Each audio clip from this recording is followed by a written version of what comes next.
국회의 세월호 국정조사가 본격 가동됐습니다.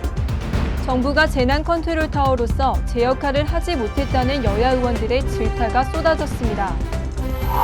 올 9월에 개최되는 인천 아시아 경기대회에 앞서 공식 기념주화가 발행됐습니다. 금은동 모두 6종 기념주화 실물을 선보였습니다. 농림축산식품산하기관인 가솜동지복지재단이 농어촌 집고쳐주기 자원봉사 활동 희망가꾸기 발대식을 열었습니다. 전국 24개 대학의 자원봉사 대학생 400여 명이 참석한 가운데 올해 희망가꾸기 운동의 성공을 결의했습니다. 시대의 선각자 만해 한용운 선생 서거 70주기 추모제가 29일 오후 세종문화회관에서 열렸습니다. 세계적인 중국 여배우 탕웨이와 한국 영화 만추 김태용 감독이 결혼을 공식 발표했습니다. 두 사람의 영화 같은 이야기를 잠시 후 이지영 기자가 전합니다.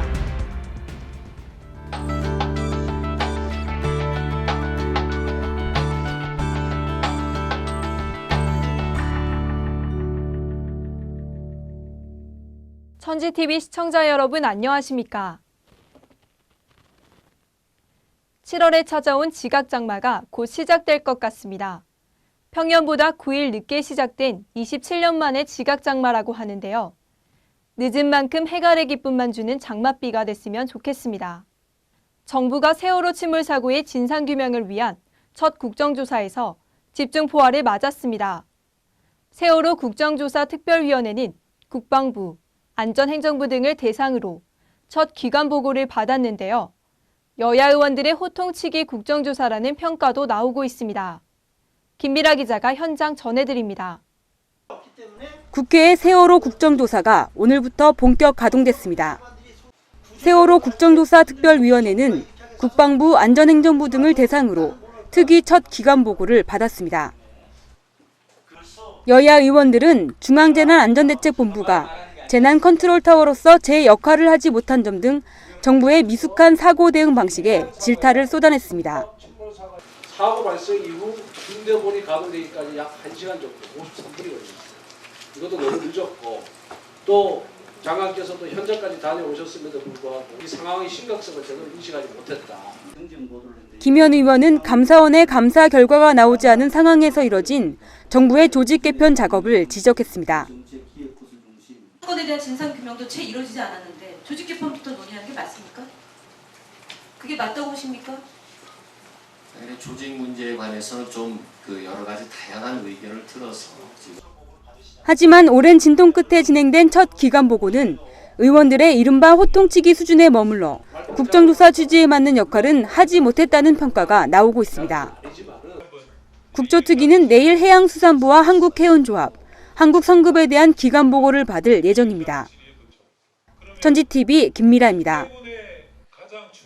오는 9월 16일간 45억 아시아인들을 아우르는 인천 아시안 경기대회가 열립니다. 이에 앞서 대회조직위원회가 기념주화를 공개했습니다. 장수경 기자가 소개합니다. 2014 인천 아시아 경기대회 개최를 기념하는 기념주화가 공개됐습니다.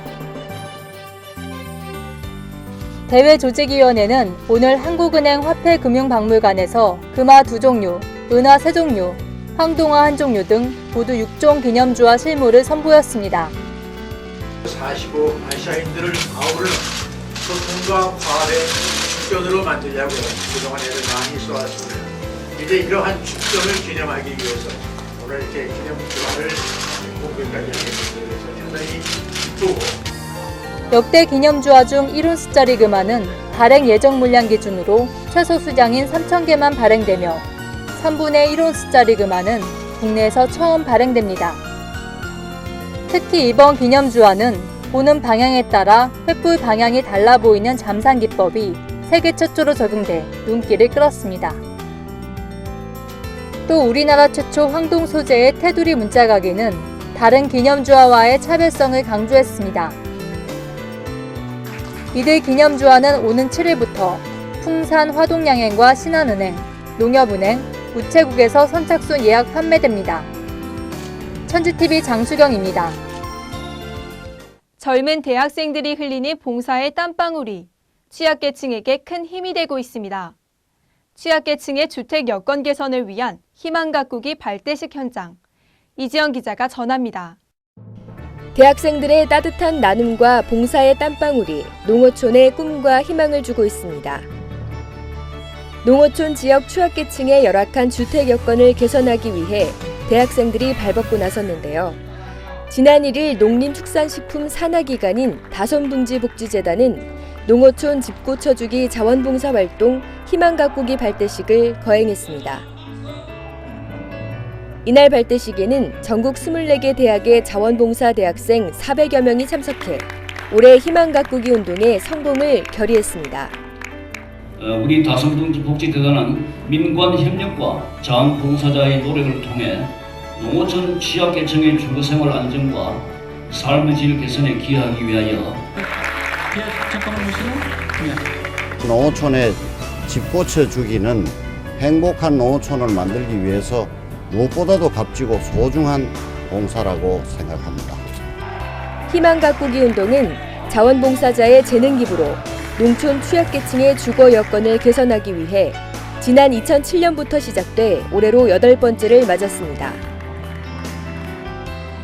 자원봉사에 참여한 대학생들은 방학 기간에 농어촌 마을에 보름 이상 체류하면서 독거노인, 장애인, 다문화 가정의 노후주택 개보수를 위해 매년 구슬땀을 흘리고 있습니다.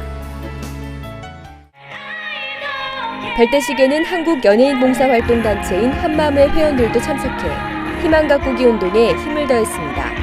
또 우리의 저희 동료 연예인들과 함께 정말 우리 열심히 하자, 정말 귀감이 되자, 모범이 되자 하는 얘기를 했습니다. 그래서 하여튼 열심히 할 겁니다.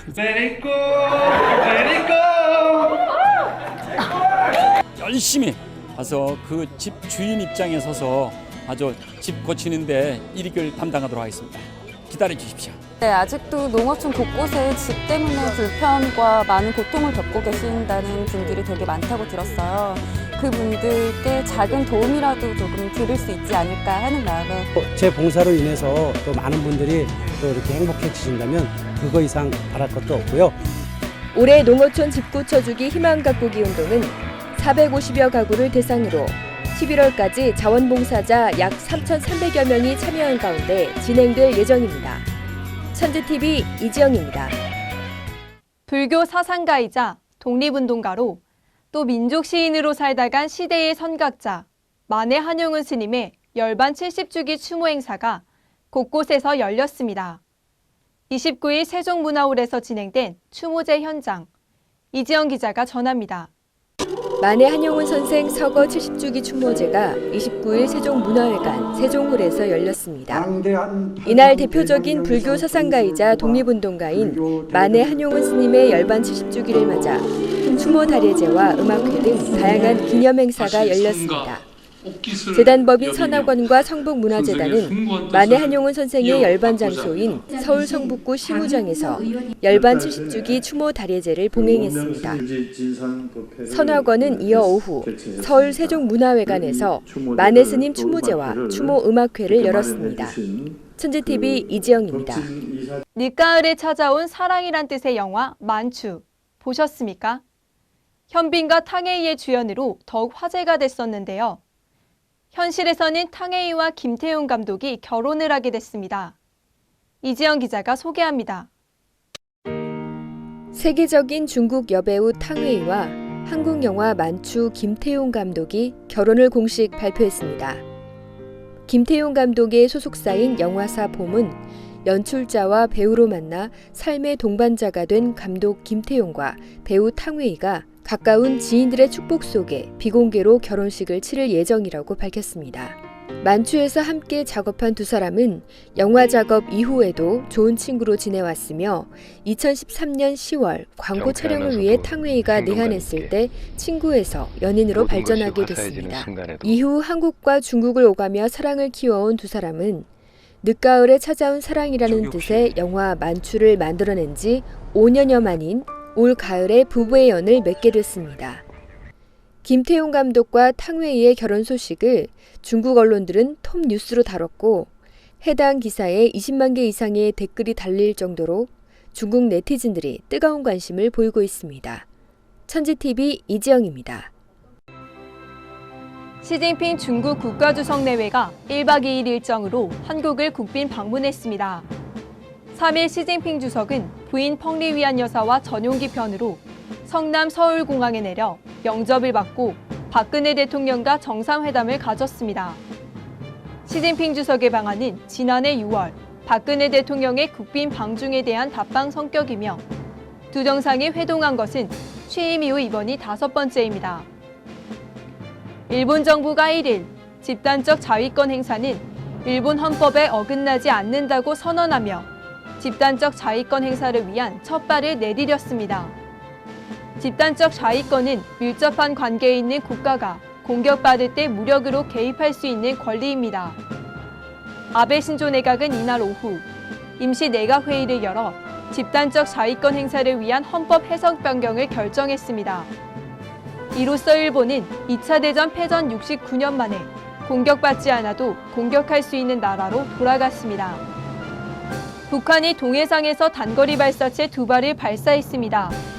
합동참모본부는 2일 북한이 오전 동해안 일대에서 2회에 걸쳐 단거리 발사체 2발을 발사했다고 밝혔습니다. 이는 최근 일주일 사이 3차례나 발사한 셈입니다. 합참은 시진핑 중국 국가주석 방한을 앞두고 북한의 존재감을 드러내려는 의도로 보인다고 말했습니다. 여야가 2년 전부터 추진해왔던 국회의원 겸직금지 논의가 중단됐습니다. 국회는 2012년 총선, 대선을 거치며 국회의원 겸직금지를 공약했고 작년에는 국회법을 개정해 원칙적으로 대부분의 자리를 겸직하지 못하도록 했습니다. 하지만 국회의원 겸직 논의가 사실상 중단되면서 여야는 세비삭감, 출판기념회 금지 등 특검 포기 약속을 하나하나 깨고 있습니다. 검찰이 세월호 침몰 당시 사고 해역을 관할하던 진도 해상교통관제센터 직원들이 규정을 어기고 근무지를 이탈한 정황을 포착하고 이들을 직무유기 등의 혐의로 형사 입건한 것으로 확인됐습니다. 특히 진도 VTS 측은 이 같은 근무 태만을 감추기 위해 감사원과 검찰 조사를 받기 전에 VTS의 관제실 내부 CCTV 기록 일부를 고의로 삭제한 것으로 알려졌습니다.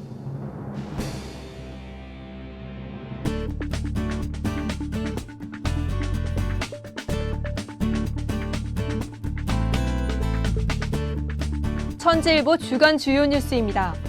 6월 30일자 신문입니다. 1면에 한반도 평화 물고 종교계가 트나라는 기사가 있습니다. 남북 종교계가 최근 스위스에서 열린 국제회의에 참석해 남북교회가 한반도 평화 통일을 위해 함께 기도하고 연대하기로 했다는 소식을 다루었습니다. 3면에 국가개조하랬더니 청문회 개조 올인이라는 기사가 눈에 띄는데요. 총리 인선 실패를 놓고 새누리당이 인사청문회 제도에 손을 대려 한다는 기사입니다. 이를 두고 야당에서는 인사검증에 실패해놓고 제도 탓으로 돌린다며 가려운 곳을 놔두고 남의 다리를 긁는 것과 같다고 꼬집었다는 내용을 다루었습니다. 7월 2일자 신문입니다. 사면에 청소년 96% 욕설, 비속어 사용한다는 기사가 있습니다. 문화체육관광부 조사에 따르면 평상시에 욕설이나 비속어를 전혀 사용하지 않는다는 청소년들은 4%에 불과하다는 충격적인 조사 결과가 나왔는데요. 청소년들은 욕설과 비속어를 감정해소의 수단으로 사용하고 의미도 모르고 습관처럼 사용한다는 안타까운 소식을 다루고 있습니다. 5면에 말뚝 테러, 일본 정치인 구속영장이라는 기사가 있습니다. 일본인 스즈키 노부유키 씨는 지난 2012년 6월 주한 일본 대사관 앞에 설치된 위안부 소녀상 등에 말뚝 테러를 저질렀는데요. 일본인의 철없는 행동이 위안부 할머니들에게는 씻을 수 없는 멍해를 주고 있습니다. 7월 4일자 신문입니다. 사면에 기초생활 수급자인데도 기초연금을 받을 수 없다는 기사가 있습니다. 만 65세 이상 노인이 기초연금을 받을 경우 그 금액과 똑같이 생계급여가 자동으로 줄어든다고 하는데요.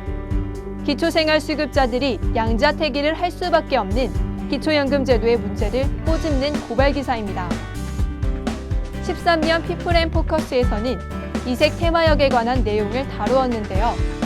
1974년 8월 15일 1호선 개통 이후 서민의 대표 교통수단으로 자리 잡은 지하철이 교통수단을 넘어 문화를 향유할 수 있는 공간으로 탈바꿈하고 있다며 각종 이색 테마역을 소개하고 있습니다. 이상 천지TV 주간 뉴스 브리핑을 마칩니다. 함께해 주신 시청자 여러분 고맙습니다.